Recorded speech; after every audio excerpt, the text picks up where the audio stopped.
देखिए, आज से आपका नया चैप्टर जो है वो डिस्काउंट, ठीक है। इसको हिंदी में बट्टा, छूट या अपहार कहा जाता है, ठीक है। छूट क्या होता है पहले वो समझिए कि छूट होता क्या है।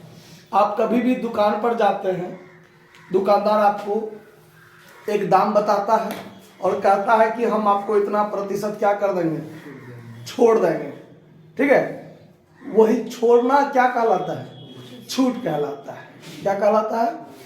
तो छूट का जो वास्तव में परिभाषा होता है, इसमें दो चीज होता है।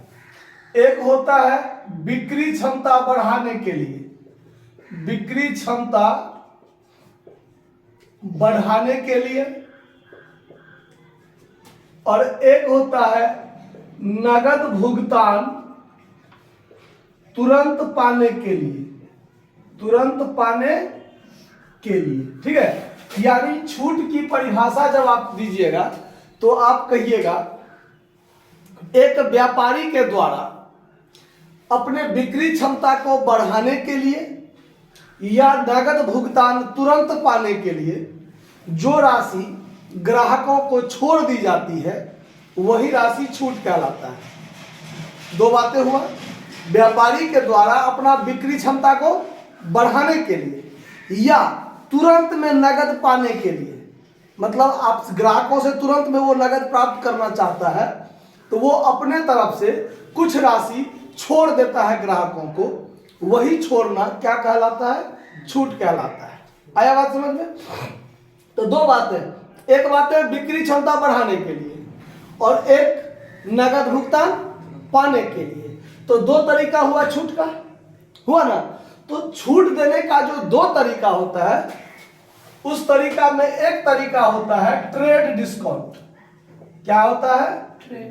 Trade discount. और एक होता है कैश डिस्काउंट। एक क्या होता है?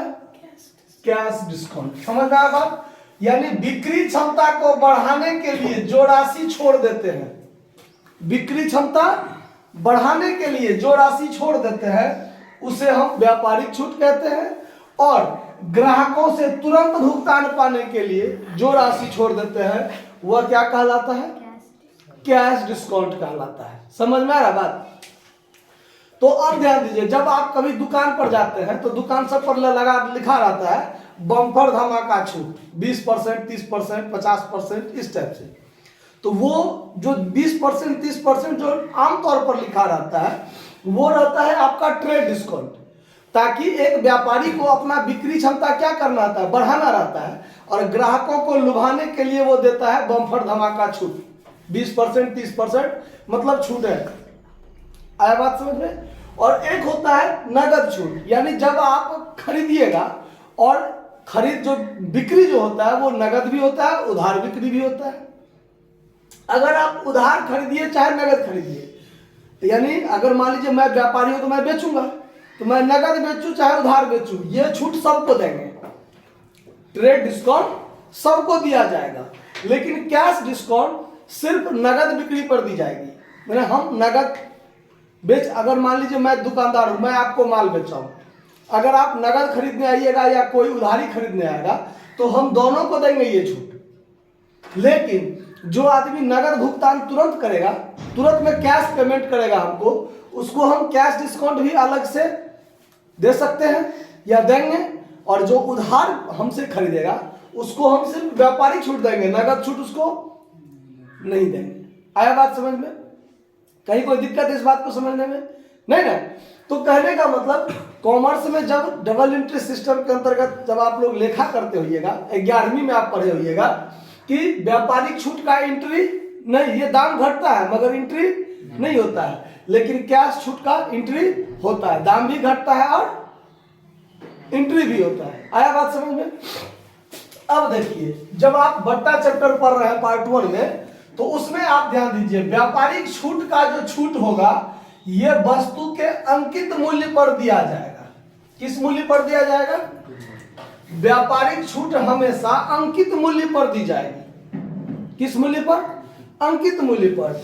और कैश डिस्काउंट दिया जाएगा कैश पेमेंट पर, यानी जितना पेमेंट कीजिएगा आप उस पर आपको कैश डिस्काउंट मिलेगा। समझ में आ रहा है? अंकित मूल्य वस्तु का जितना, मान लीजिए वस्तु का दाम हम 100 रुपया रखे हैं, ठीक, वस्तु का दाम कितना रखे हैं 100 रुपया, हम अंकित मूल्य है वस्तु पर। हम आपको बोले क्या 20% हम आपको व्यापारिक छूट देंगे, तो व्यापारिक छूट किस पर होगा 100 पर, तो 100 का 20% हम टीडी देंगे, ट्रेड डिस्काउंट, ठीक है। तो 100 का 20% कितना रुपया होगा 20 रुपया होगा। 100 रुपया में से 20 रुपया घटा दीजिए, तो अब वस्तु का दाम कितना हुआ 80 रुपया। अगर आप हमसे उधार खरीदिएगा तो हम आपसे आज न कल पूरा कितना लेंगे 80 रुपया लेंगे। लेकिन अगर कोई हमसे नगद खरीदेगा तो मैं उसको बोलूंगा कि अगर आप नगद पेमेंट करते हैं तो हम 5% और आपको छोड़ देंगे। कितना छोड़ देंगे? तो अब नगद छूट जो मिलेगा वो इस राशि पर, यानी व्यापारिक छूट घटा लेने के बाद जो मूल्य बचेगा उस मूल्य पर आपको कैश डिस्काउंट दिया जाएगा। समझ में आ रहा है? तो अब जो 80 रुपया है, तो 80 रुपया का 5% हम आपको क्या देंगे सीडी। सीडी मतलब कैश डिस्काउंट। तो 80 का 5% निकालिएगा तो 20 पंचे 100 और 20 चौक 80, 4 रुपया हम आपको क्या करेंगे और छोड़ देंगे। तो 80 में से हम आपको 4 रुपया और छोड़ दिए, तो आप तुरंत पेमेंट कीजिएगा तो हम आपको 76 रुपया में दे देंगे। 2 दिन 4 दिन 5 दिन के बाद पेमेंट कीजिएगा तो हम आपसे कितना लेंगे 80 रुपया लेंगे। समझ में आ रहा है? तो ये कैश डिस्काउंट, ट्रेड डिस्काउंट और कैश डिस्काउंट का इतना तर्क है। समझ में आया बात? इस बात को समझने में कोई दिक्कत नहीं ना है? ठीक है, देखिए अब आपको हम पहला सवाल बताते हैं। देखिए पहला क्वेश्चन पर ध्यान दीजिए। प्रश्न है कि एक व्यापारी अपने ग्राहकों को 10% व्यापारिक छूट देता है, 10% नकदी बट्टा देता है। यदि किसी वस्तु का अंकित मूल्य 100 रुपया हो तो कितना रुपया शुद्ध भुगतान करना पड़ेगा? ठीक है, आसान प्रश्न है। वस्तु का अंकित मूल्य कितना है? वस्तु का जो अंकित मूल्य है वो अंकित मूल्य आपका 100 रुपया है। तो जब आप व्यापारिक छूट दीजिएगा, व्यापारिक छूट दीजिएगा तो 100 रुपया का 10% कहता है, 10% व्यापारिक छूट है ना, तो 100 रुपया का 10% जब आप छोड़िएगा तो आप कितना रुपया छोड़िएगा 10 रुपया छोड़िएगा, तो शेष मूल्य कितना बचा?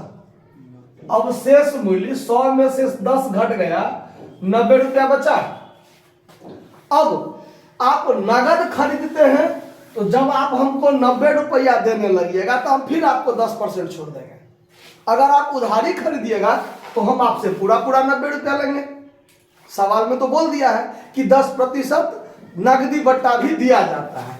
तो अब देखिए 10% नगदी बट्टा, नगदी बट्टा, तो अब ये जो आपका 90 रुपया है उसी का 10% दीजिएगा ना। जो व्यापारिक छूट घटाने के बाद जो मूल्य बचा उस मूल्य का 10% आप नगदी बट्टा दीजिए। नगदी बट्टा यदि देने के लिए कहता है तब जितना कहेगा उतना। अब ये से ये कट गया तो 9 रुपया क्या हो गया नगदी बट्टा। तो अब नगद भुगतान कितना होगा वो देखिए।